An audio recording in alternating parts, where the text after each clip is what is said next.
Ahora os voy a presentar el premio del público.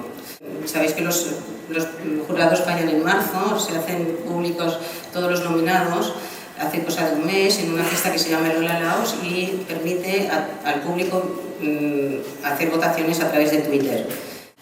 Bueno, y entonces ahora vamos a presentar el premio del público.